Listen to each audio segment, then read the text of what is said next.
बात करेंगे उत्तर प्रदेश की, जहां बस्ती में एक तेज रफ्तार कार ने ऐसा तांडव मचाया कि हर कोई हैरान रह गया।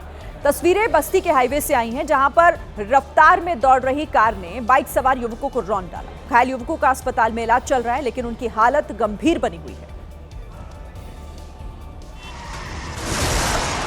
तेज रफ्तार थार ने ऐसा मचाया हाहाकार, ऐसी मारी टक्कर की बाइक सवार युवक कई फीट उछलकर नीचे गिर गए। हादसा उस वक्त हुआ जब पूरा बस्ती होली के माहौल में मस्त था। सड़कें खाली थी, लेकिन फिर भी ये हादसा हो गया, क्योंकि थार सवार ने ब्रेक पर पैर लगाया ही नहीं और रेस से पैर हटाया ही नहीं। जो बाइक हादसे का शिकार हुई उसमें 2 लोग सवार थे। तस्वीरों में दिखा कि बाइक सवार एक युवक हेलमेट पहना था, जबकि दूसरा बिना हेलमेट के था। टक्कर कांड के बाद थार सवार मौके से फरार हो गया। राहगीरों ने सड़क पर तड़पते बाइक सवार युवकों को अस्पताल पहुंचाया। तमिलनाडु में भी थार की वजह से भयानक हादसा हो गया, जहां की कोयंबटूर के कॉलेज परिसर में थार सवार ने जमकर तांडव मचाया। कॉलेज जैसी संवेदनशील जगह पर थार इस तरह बेकाबू हुई कि कई छात्रों की जान संकट में आ गई। इस भयानक मंजर का खौफनाक वीडियो आपके सामने है। तेज रफ्तार थार ऐसे अनियंत्रित हुई कि पूरी कार ही लड़ते भिड़ते दीवार से जा टकराई। तस्वीरों को देख ऐसा लगा जैसे कोई कार रेस हो रही हो, क्योंकि पहले एक कार निकली, फिर दूसरी कार और इसके बाद तीसरी कार आई। सड़क पर एक तरफ बैरिकेड लगे थे, तभी एक बाइक सवार वहां से गुजरा। इसी दौरान चौथी कार जो थार थी उसके सामने आ गई। संभव है रफ्तार में ब्रेक लगाने की वजह से कार अनियंत्रित हुई हो।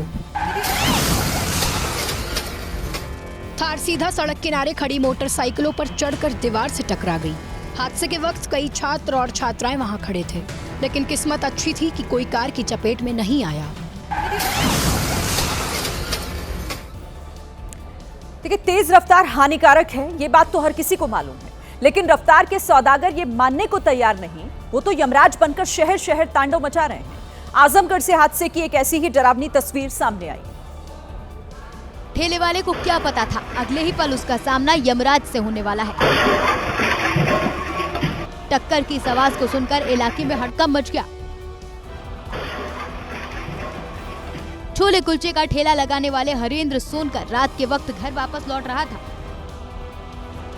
लेकिन उसी वक्त सामने से तेज रफ्तार स्कॉर्पियो आई और ठेले समेत हरेंद्र को उड़ा ले गई। किस्मत से ठेले के बगल में चल रहा शख्स बाल बाल बच गया, लेकिन हरेंद्र सोनकर की किस्मत ऐसी नहीं थी। उसकी मौके पर ही दर्दनाक मौत हो गई। पुलिस ने आरोपी स्कॉर्पियो सवार को हिरासत में लेकर आगे की कार्रवाई शुरू कर दी है। महाराष्ट्र के नागपुर से ऐसी तस्वीरें आई हैं जिसे देखकर किसी की भी चीखें निकल जाएं। जब होली का रंग डालने पर एक महिला इस कदर नाराज हो गई कि उसने एक ऐसी हरकत कर डाली जैसी आपने कभी सोची भी नहीं, क्योंकि इस महिला ने खौलता गर्म पानी बच्चे पर डाल दिया और 4 साल का मासूम ओम जलकर करहा उठा। हैरानी की बात ये कि पानी डालने वाली महिला कोई और नहीं बल्कि इसी बच्चे की नानी है। सीसीटीवी में पूरी घटना का वीडियो रिकॉर्ड हो गया। होली पर 4 साल के मासूम ने अपनी नानी पर पिचकारी से पानी की बौछार कर दी। इस बात पर नानी भड़क गई और उसने अगले ही पल गर्म पानी वाली बाल्टी बच्चे पर उड़ेल दी। बच्चा दर्द से चिल्ला उठा। नानी को एहसास हो गया था कि उसने गुस्से में बहुत बड़ा कांड कर दिया। उसी नानी ने फिर तुरंत ठंडा पानी बच्चे पर डाला। परिजन बच्चे को अस्पताल लेकर भागे, लेकिन डॉक्टरों के मुताबिक बच्चा करीब 45% तक झुलस गया और उसकी हालत गंभीर बनी हुई।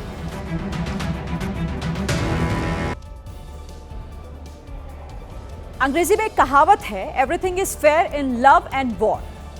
अब देखिए, अमेरिका इसी कहावत पर अमल कर रहा है और ऐसा करने के लिए वो भारत की सीमा के बिल्कुल करीब पहुंच चुका है। अमेरिका के सबमरीन ने हिंद महासागर में ईरान के 9 सैनिकों से भरे हुए शिप पर अटैक किया, जिसमें उनके 87 सैनिकों के मारे जाने की पुष्टि हो चुकी है। किस्मत से 32 सैनिकों को वक्त रहते श्रीलंका की नेवी ने जिंदा बचा लिया। ईरान की वो नेवी शिप भारत से लौट रही थी, तभी अमेरिका की सबमरीन ने जंग के नाम पर उन्हें मार डाला।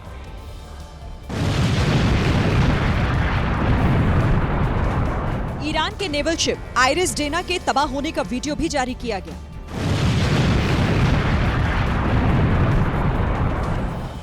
सबमरीन से ही रिकॉर्ड हुए वीडियो में दिखा कि पानी के अंदर से हुए अटैक के बाद ईरान का वो जहाज समुद्री लहरों के साथ ऊपर उठा और उसके फौरन बाद एक-एक कर ईरान के सैनिक जिंदा डूबते हुए मर गए।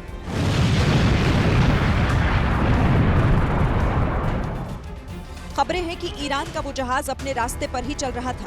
उसने अमेरिका को कोई नुकसान नहीं पहुंचाया, लेकिन तभी मंगलवार को उसका सामना हिंद महासागर में मौजूद अमेरिका के सबमरीन से हो गया।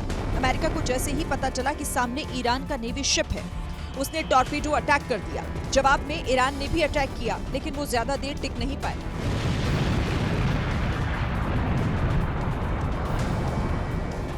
वैसे तो अमेरिका 1991 से कई बार ऐसी लड़ाइयों में क्रूज मिसाइलें दागता रहा है, लेकिन ये वर्ल्ड वॉर 2 के बाद पहली बार है जब अमेरिका ने दुश्मन पर टॉर्पीडो से अटैक किया। पिछली बार उसने 1945 में जापान के जंगी जहाज को निशाना बनाया था।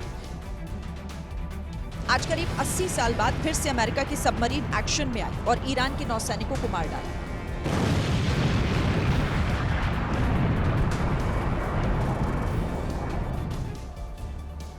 अब हो सकता है कि आपके मन में एक सवाल आ रहा हो कि ईरान की नेवी भारत के करीब क्या कर रही थी। दरअसल जिन सैनिकों को मारा गया वो भारत से वापस लौट रहे थे। ईरान का जंगी जहाज विशाखापट्टनम में नेवी के अभ्यास में हिस्सा लेने के बाद ईरान लौट रहा था, तभी अमेरिका ने उसे निशाना बनाया। ईरान का वो जहाज भारत की तरफ से होने वाले अंतर्राष्ट्रीय नौसैनिक अभ्यास मिलन 2026 में आया था। उस दौरान बाकायदा उस जहाज में आए ईरान के नौसैनिकों ने विशाखापट्टनम की सड़क पर मार्च भी किया। महज 20 दिन पहले के इस वीडियो में वो नौसैनिक भारत में कदमताल करते दिख रहे थे, लेकिन भारत से लौट रहे उन्हीं नौसैनिकों की अमेरिका ने जान ले ली।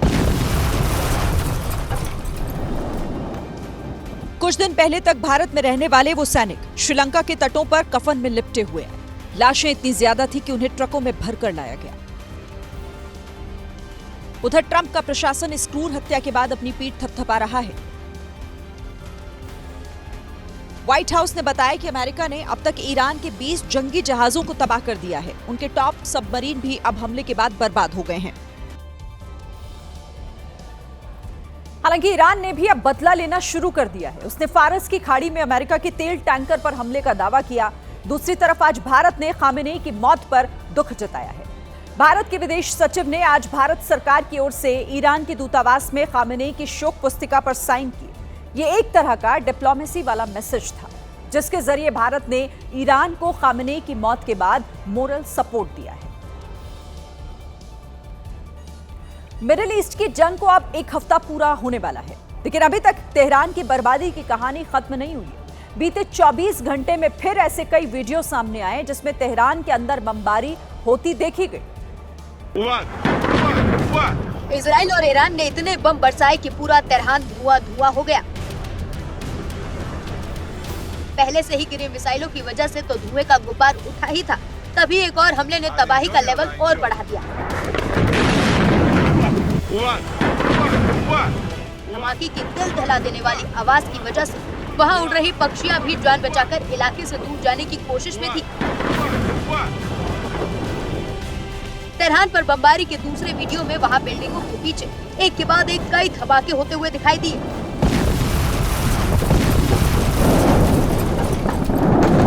लगातार हो रही एयर स्ट्राइक्स के बीच रह रहकर वहां से आग की लपटें और धुएं का गुब्बार दिख रहा था।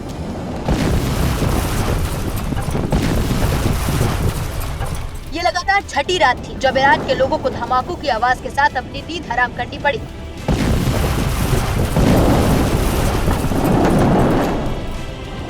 ये अमेरिका और इजराइल की मिसाइलें और ड्रोन ही हैं जो तेहरान की रात काली कर रही हैं। मिसाइलों की ये गड़गड़ाहट फिलिस्तीन के आसमान में भी सुनी गई। लोग अपने घरों में बैठकर दोनों तरफ से आ रही मिसाइलों को देख रहे थे।